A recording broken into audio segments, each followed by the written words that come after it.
دوسرا حادثہ جو رحلت رسول اللہ کے بعد رونما ہوا اور خصوصاً خاندان رسول اللہ کے اوپر جس کے اثرات پڑے، جسے عموماً مناسبت کے طور پر بھی ذکر کیا جاتا ہے و شان نزول خطبہ بیان کیا جاتا ہے، ایک زمین تھی جس کے اندر نخلستان تھا، کھجوروں کے درخت تھے۔ حضرت نے اپنی زندگی میں یہ حصہ زمین کا جو خیبر کی سرزمین کے قریب تھی، اس خطے کے قریب مدینہ سے کافی فاصلے پر فدق کے نام سے اسے بی بی کو سونپ دیا، ہبہ کر دیا، تملیک کر دیا، عطا کر دیا۔ رحلت رسول اللہ کے بعد جو حکومت قائم ہوئی، پہلے حکومتی احکامات میں سے ایک حکم یہ صادر ہوا، بھائی کہ ترجیحات اس حکومت کے لیے بہت زیادہ تھیں۔ سب سے پہلی ترجیح وہ ادھورے کام جو رسول اللہ نے آغاز کیے تھے لیکن وفات کی وجہ سے مہلت نہیں ہوئی، ان کو اتمام تک پہنچائیں، جن میں لشکر اسامہ تھا۔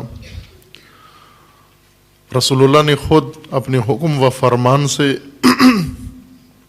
لشکر تشکیل دیا اور سب کو اس میں شرکت کا حکم دیا، اور مدینہ سے باہر لشکرگاہ بنانے کا حکم دیا۔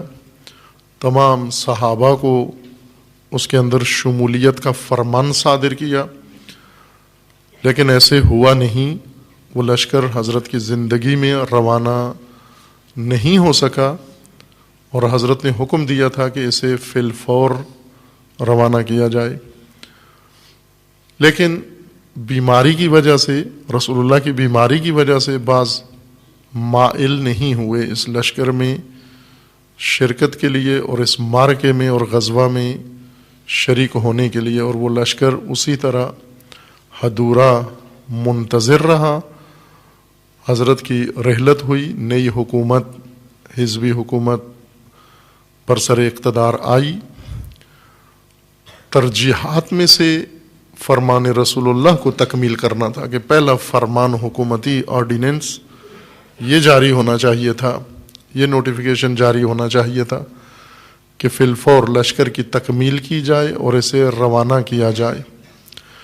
اور اس طرح کے چند اور امور جو تاریخی طور پر واضح ہیں کہ ان کو ترجیح حاصل تھی، ان احکامات کے صدور کے بجائے حکم صادر یہ ہوا کہ وہ باغ فدق یہ جناب سیدہ سے واپس لیا جائے، حکومتی ملکیت میں آ جائے۔ یہ فرمان صادر ہوا۔ اس فرمان کے بھی اپنے سیاسی پہلو ہیں، چونکہ حکومت نے یہ فرمان دیا اور حکومت سیاسی مجموعے کا نام ہوتا ہے۔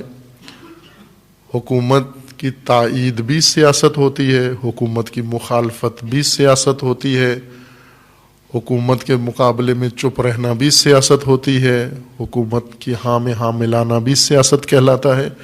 یہ سب سیاست کے زمرے میں ہے۔ اس حکم کا سیاسی پہلو تھے، اور وہ یہ کہ واضح بات ہے کہ وہ خاندان جو مدعی بھی ہے اور لوگوں کے ذہنوں کے اندر خصوصاً خطبہ رسول اللہ کے بعد، خطبہ غدیر رسول اللہ کے بعد سب اذہان آمادہ ہیں امیر المومنین کے اعلان حکومت کے لیے۔ اور رسول اللہ نے اپنی زندگی میں جتنا اہتمام کیا اہل بیت کی شان کے لیے، امیر المومنین کی ذات کی فضیلت بیان کرنے کے لیے، جناب سیدہ کا مقام امت کے سامنے جس اہتمام کے ساتھ بیان فرمایا، اس کے مطابق سارے اذہان متوقع تھے کہ وہ متوجہ تھے کہ یہ اعلان ہوگا، لیکن ایسے ہوا نہیں۔ دو احزاب اکٹھی ہوئی اور انہوں نے مل کر فیصلہ توقع کے برخلاف کر لیا، سقیفہ بنی ساعدہ میں بیٹھ کر، اور اکثریت اس پر خاموش رہی، ایک جمعیت نے اس سے اتفاق رائے کیا اور کچھ نے مخالفت کی، لیکن خاموشی کے ساتھ۔ سیاسی پہلو اس اقدام کا یہ تھا کہ جو لوگ مدعی ہیں، حکومتیں عموماً ایسے فیصلے کرتی ہیں جس سے رقیب، جس کو رقیب مانا جا رہا ہو یا سمجھا جا رہا ہو، جو رقابت کے میدان میں ہو، حاکم عموماً رقبا کو نیچا دکھانے کے لیے ایسے حکومتی احکامات صادر کرتے ہیں جس سے اجتماعی طور پر ان کا مقام لوگوں کی نگاہوں میں گر جائے۔ وہ اعتماد جو پہلے تھا، جو بھروسہ پہلے تھا، جو وقار و عزت انہیں نصیب ہے، ان حکومتی فیصلوں سے وہ مقام گر جائے۔ آپ آج کی دنیا کی سیاست میں بھی یہ دیکھتے ہیں کہ حکومتیں اپنے رقیبوں یا حکام اپنے رقیبوں کے بارے میں ہر وہ اقدام کرتے ہیں، اگر ان کا کوئی کاروبار ہو، اس کاروبار کو متاثر کرنے کے لیے حتیٰ قوانین تک بدل دیتے ہیں جس سے سیاسی رقیب کا کاروبار ٹھپ ہو جائے۔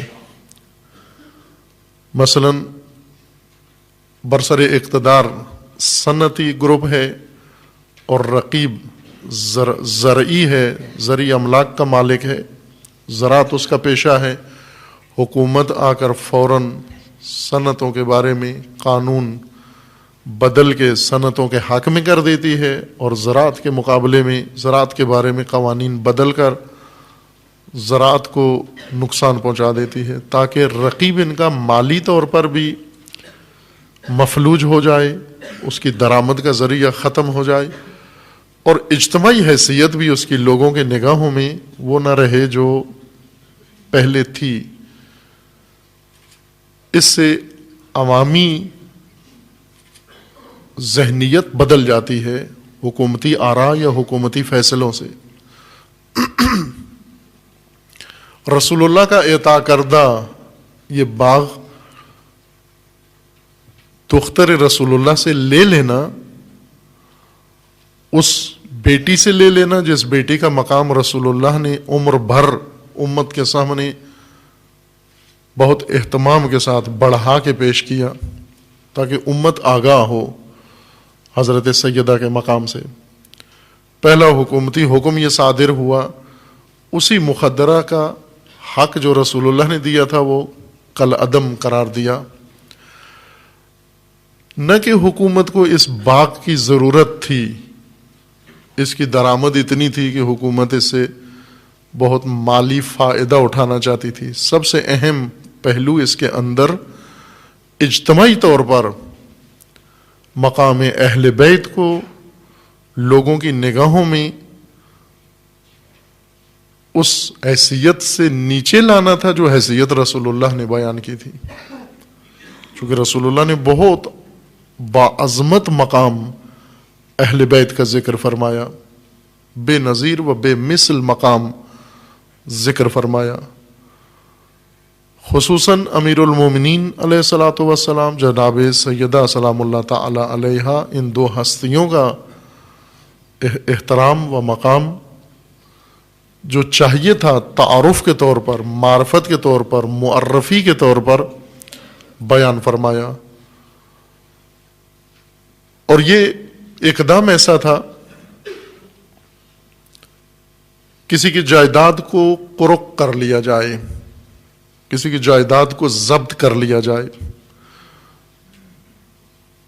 جائیداد ضبط ہوتے ہی اذہان میں سوچ بدل جاتی ہے۔ عوام عموماً بھیڑ چال ہوتے ہیں، عوام کہتے ہی ان کو ہیں جو سوچتے نہیں ہیں، صرف دیکھتے ہیں، اور جن سے متاثر ہیں ان کے اقدامات کے مطابق اپنی راہیں انتخاب کرتے ہیں، سوچتے نہیں ہیں، دیکھتے ہیں کیا ہو رہا ہے، اسی کے مطابق چل پڑتے ہیں۔ عوام کی نگاہوں میں جائیداد کی ضبط ہو جانا، اس کے بہت سارے پہلو ہیں. اس کو کھولیں اگر موضوع کو تو اندر سے بہت سارے پہلو نکلتے ہیں سیاسی جائیداد کی ضبطی سے. اس سے ایک پہلو یہ نکلتا ہے کہ یہ جائیداد ناحق تھی، گویا ان کے پاس حق نہیں بنتا تھا. یہ جائیداد قوم کی تھی، یہ جائیداد مملکت کی تھی، یہ جائیداد ریاست کی تھی، یہ بیت المال تھا، اور نعوذ باللہ ناحق ان کو دے دی گئی تھی، اس لیے واپس لی گئی ہے. جس طرح حکومتیں آتی ہیں، امیر المومنین نے بھی یہی کیا. جب امیر المومنین حکومت میں آئے، چونکہ بنو امیہ کے دور کے بعد، یا کہ یوں کہیں کہ بنو امیہ کے دور حکومت کے درمیان میں امیر المومنین کو حکومت کا موقع ملا. بنو امیہ کی حکومت کا آغاز ہو چکا تھا خلیفہ سوم کی حکومت سے، پھر بیچ میں خلیفہ سوم کے قتل کے بعد امیر المومنین کا مختصر دور حکومت آیا، اور اس کے بعد دوبارہ پھر بنو امیہ کی حکومت قائم ہو گئی. اس بیچ میں ایک وقفہ ہوا سیاسی. دور حکومت امیر المومنین لگ بھگ 4 سال کے لگ بھگ تھا. امیر المومنین نے حکومت میں آتے ہی اعلان کیا کہ میں بیت المال کو واپس لوٹاؤں گا جہاں بھی ہوا. اگر یہ دلہنوں کا جہیز بن چکا ہے میں تب بھی اسے واپس لوٹاؤں گا. اگر یہ لوگوں کے گھروں کا حصہ بن چکا ہے میں پھر بھی اسے واپس لوٹاؤں گا، چونکہ میں زعیم ہوں، امین ہوں، خلیفہ ہوں اور امین بیت المال ہوں. جہاں بھی یہ بیت المال ہے میں اسے واپس لوٹاؤں گا. اور ایسے کیا بھی امیر المومنین نے. واپس لوٹانے کا مطلب یہ ہوتا ہے کہ ناحق تھا ان کے پاس، جنہوں نے لے لیا حق نہیں تھا ان کا، اس لیے واپس لیا جا رہا ہے ان سے. رسول اللہ صلی اللہ علیہ وآلہ وسلم نے اپنے دور حکومت میں اختیارات حکومتی کے ساتھ جو اللہ کی جانب سے رسول اللہ کو حاصل تھے، چونکہ رسول اللہ الہی حاکم تھے، عوامی حاکم نہیں تھے، الہی حاکم تھے، اللہ کے نمائندے تھے، عوامی نمائندے نہیں تھے. اللہ کے نمائندے کی حکومت تھی عباد اللہ پر، اللہ کے بندوں پر. اور رسول اللہ نے الہی اختیار سے، الہی فرمان سے، الہی حکم سے جو اقدام کیا حکم الہی سے کیا. بہت سارے محققین نے، علماء نے اس موضوع پر کتب تالیف کی ہیں کہ یہ رقبہ جو رسول اللہ نے عطا فرمایا جناب سیدہ کو کس باب سے تھا، کس عنوان کے تحت تھا. ہبہ تھا، تملیک تھا، عاریہ تھا، کس عنوان سے یہ رقبہ بی بی کے حوالے کیا، تاکہ ہم یہ دیکھیں کہ حکومت نے جو واپس لے لیا اس کا جواز بنتا ہے یا نہیں بنتا. لیکن یہ بات مسلم ہے کہ رسول اللہ نے عطا فرمایا، یہ حق جناب سیدہ کو رسول اللہ نے عطا فرمایا. اب یہی کافی ہے، صاحب شریعت نے حکم خدا سے یہ حق بی بی کو دے دیا، جناب سیدہ کو عطا فرمایا، اور حکومت نے آ کر وہ واپس لے لیا. یہاں بہت ساری چیزیں زیر سوال آ جاتی ہیں، اور یہی سوالات اٹھانے کے لیے سیاسی اقدامات ہوتے ہیں. یہ سوالات لبوں پہ نہیں آتے، ذہنوں میں ہوتے ہیں. جو سوال لب پہ آ جائیں وہ اتنے اہم سوال نہیں ہوتے، جو سوال ذہنوں میں گھومتے رہیں اور گونجتے رہیں وہ سوال بہت اہم ہوتے ہیں. اصل لوگوں کی رائے وہ سوالات بناتے ہیں جو دلوں میں اٹھائے جاتے ہیں، جو ذہنوں میں پیدا کیے جاتے ہیں، لیکن کوئی وہ سوال لب پہ نہیں لاتا. ہر ایک اپنے دل کے اندر سوچتا ہے کہ اگر یہ اقدام درست ہے تو پھر پہلا اقدام وہ درست نہیں ہو سکتا. اگر پہلا اقدام درست تھا تو پھر یہ اقدام درست نہیں ہے. اگر یہ جائیداد لے لینا درست ہے تو اس کا مطلب ہے دینا نعوذ باللہ درست نہیں تھا. اگر دینا درست تھا تو پھر لینا واپس درست نہیں ہے. یہ سوال کسی کے لب پہ نہیں آیا اور آتا بھی نہیں ہے. ان سوالوں کی نوعیت ایسے ہوتی ہے، بعض اقدامات سے ذہنوں میں سوال آتے ہیں، کوئی حادثہ ہو جاتا ہے اور سب کے ذہنوں میں ایک سوال آتا ہے کہ اس حادثے کا تعلق فلاں گروہ سے ہے، فلاں شخصیت سے ہے، فلاں محکمے سے ہے، لیکن کوئی یہ سوال لب پہ نہیں لاتا. آج کے اس ماڈرن دور میں، میڈیا کے دور میں، مہارت، جرنلزم کی مہارت یہ ہے کہ ذہنوں میں ایسے ہی سوالات، مطلوبہ سوالات اٹھائے جائیں. باقاعدہ سوال بنا کر نہیں پیش کیے جاتے. جیسے عموماً علمی سوال ہوتے ہیں، علمی سوالات سوال بنا کر پوچھے جاتے ہیں، لیکن سیاسی اجتماعی سوالات اٹھنے کا ماحول بنایا جاتا ہے. بس سوال خود اٹھ جاتا ہے، لب پہ نہیں آتا، اور یہ سوال ہی سوال اٹھانے والوں کی نیت کو پورا کر دیتا ہے کہ وہ یہ سوچیں کیوں ہوا، کیسے ہوا، کس نے کیا. اہل بیت کا جو مقام رسول اللہ نے بیان فرمایا تھا اور قرآن کریم میں جس کے لیے آیات موجود ہیں، وہ مقام ہر ایک کے لیے خطر تھا. یہ نہیں ہو سکتا کہ مقبول کوئی اور ہو، محترم کوئی اور ہو، اختیار کسی اور کے پاس ہو. خصوصاً زیرک سیاستدان، چالاک سیاستدان، انہیں معلوم ہوتا ہے کہ جب تک رقیب لوگوں کی نگاہوں سے گر نہ جائے، خطرہ ٹلتا نہیں ہے، منڈلاتا رہتا ہے. پس اس فیصلے کے پیچھے ایک سیاسی تدبیر کار فرما تھی. معاملہ فقط جائیداد کا نہیں تھا، دونوں طرف سے، نہ حکومت کی جانب سے اور نہ جناب سیدہ کی جانب سے. اگرچہ سامنے موضوع جائیداد ہی تھا، لیکن نہ حکومت اس کے جائیداد ہونے میں دلچسپی تھی اور نہ جناب سیدہ کو بے حیثیت جائیداد وہ رقبہ مطلوب تھا، یا حساسیت جناب سیدہ کی فقط اس کے جائیداد ہونے کے متعلق تھی. چونکہ بہت واضح تھا کہ اصل ماجرا اور ہے،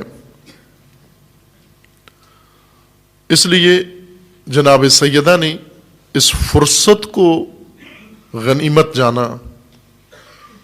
جیسے ایک ضابطہ ہے، قانون ہے جو بعض بزرگان دین نے زیادہ بیان کیا ہے، جیسے امام راحل امام خمینی رضوان اللہ تعالی علیہ و رہبر معظم اس نقطے کو بارہا بیان فرما چکے ہیں کہ جب دشمن کی جانب سے، مخالفین کی جانب سے آپ کے لیے مصیبتیں گھڑی جاتی ہیں، ان مصیبتوں کو فرصتوں میں بدل دو.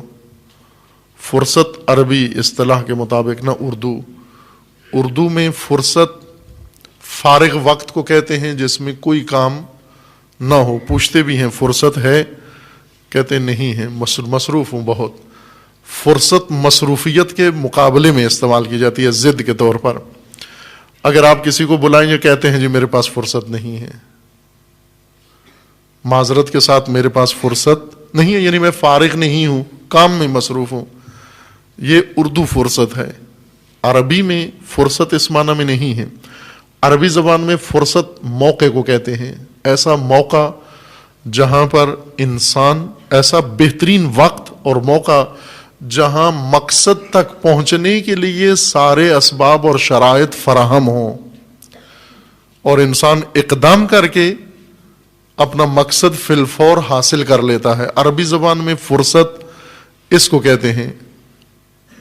روایات میں بھی ہے کہ فرصتوں کو غنیمت سمجھو.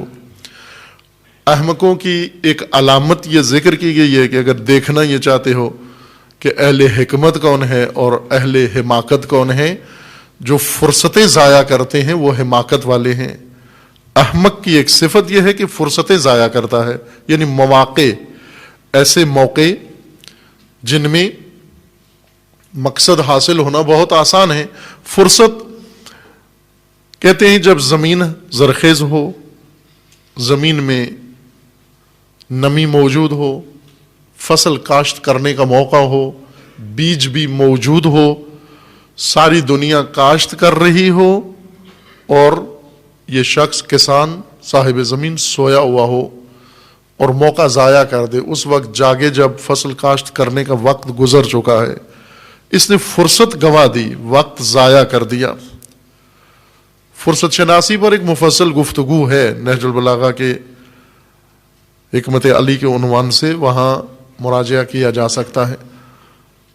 بی بی نے فرصت جانی, مصیبت کو فرصت میں بدل دیا, مشکل کو فرصت میں بدل دیا, تدبیر کے مقابلے میں تدبیر استعمال کی, سیاست کے مقابلے میں سیاست ہوئی.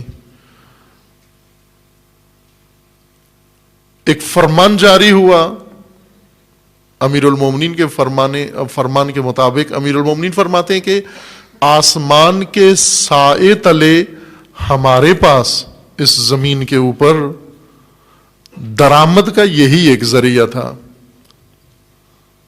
آسمان کے سائے تلے درآمد کا ایک ذریعہ تھا. یہ معافی ایدینا, ہمارے ہاتھ میں یہی ایک چیز تھی. اب میں اس کا ترجمہ درآمد کر رہا ہوں, یعنی ہمارے ہاتھ میں یہی ایک چیز, ٹکڑا زمین تھی بس. اس کے علاوہ اہل بیت کے پاس کوئی اور ملکیتی زمین اس وقت نہیں تھی. گھر تھا اور یہ فدق, لیکن باقی لوگوں کے پاس بہت کچھ تھا. مدینہ میں بہت کچھ تھا, مکہ میں بہت کچھ تھا, اور مفتوحہ علاقوں میں بہت کچھ تھا. کچھ رسول اللہ نے انہیں دیا ہوا تھا, کچھ خود سے انہوں نے لے لیا. باہر کیف انصار کے پاس بہت کچھ تھا, انہوں نے مہاجرین کے ساتھ تقسیم کیا, اموال, جائیداد, مکانات, جو کچھ ان کے پاس تھا. امیر المومنین فرماتے ہیں کہ اس آسمان کے سائے تلے ہمارے ہاتھ میں یہی تھا جو حکومت نے لے لیا. امیر المومنین کو جب حکومت ملی, بیت المال سارا جس جس کے پاس تھا وہ لوٹا دیا, لیکن فدق نہیں لوٹایا. یہ آرڈیننس امیر المومنین نے جاری نہیں کیا. فدق دلچسپ موضوع ہے تاریخ کے اندر, ہر معصوم نے اس کو بیان کیا ہے, اور سب سے عالی مضمون کے ساتھ حضرت امام موسیٰ کاظم علیہ الصلاۃ والسلام نے بیان کیا فدق کو.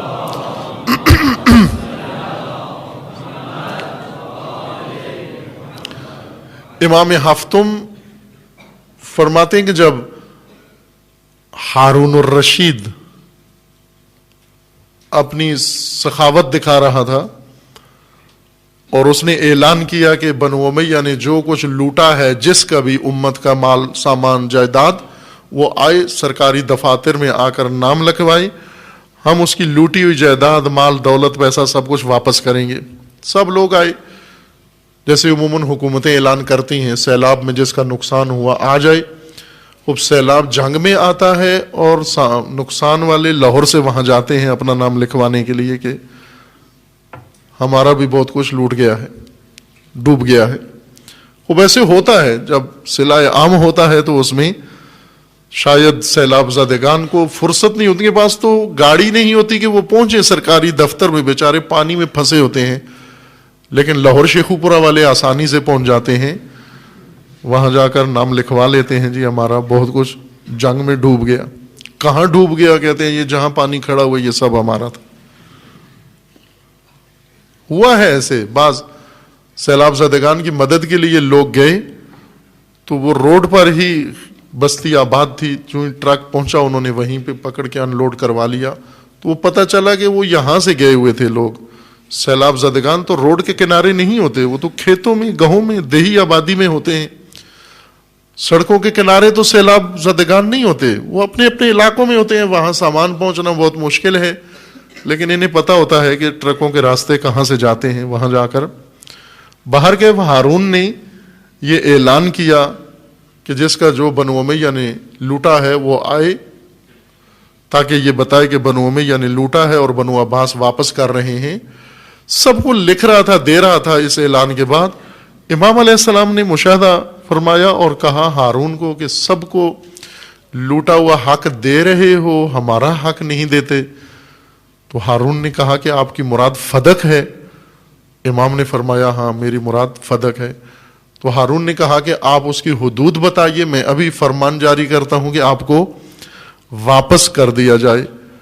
امام ہفتم نے حدود بتائیں فدق کی، اور وہ حدود تمام مملکت تھی جس پر ہارون کی حکومت تھی۔ فرمایا کہ یہ ہماری فدق ہے، یہ ہمیں لوٹا دو۔ ہارون سمجھ گیا، کہنے لگا اگر یہ آپ کو لوٹا دوں تو میرے لیے کچھ نہیں بچتا۔ اب اس لیے کہا کہ یہ فدق اور فدق کا مدعی یہ اگر زندہ رہے، آزاد رہے، یہ تو پوری مملکت مجھ سے لے لے گا۔ امیر المومنین نے اپنے عہد خلافت میں فدق کے متعلق کوئی نوٹیفیکیشن جاری نہیں کیا۔ لے سکتے تھے کہ یہ تو ہمارا ہے، لیا گیا تھا، سابقہ حکومت نے لے لیا، اب یہ ہماری جائیداد تھی، یہ واپس ہمیں ملنی چاہیے۔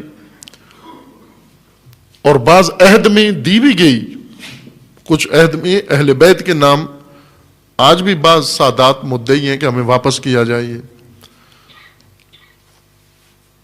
سادات کو وہ تو ویسے پوری زمین کو اپنی جائیداد سمجھتے ہیں، جہاں بھی کوئی خالی جگہ مل جائے سادات اپنا علم گاڑ لیتے ہیں وہاں پر۔ بعض حکومتوں نے ایک ٹیکٹک کے طور پر یہ کام کیا، لوٹایا واپس۔ لیکن جناب سیدہ نے اس مسئلے کی عظمت کو دیکھا کہ کیا کرنا چاہ رہے ہیں، اہل بیت کے ساتھ کیا رویہ اختیار ہونا جا رہا ہے، تدبیر کیا سوچی جا رہی ہے، تدبیر کے مقابلے میں تدبیر۔ بی بی نے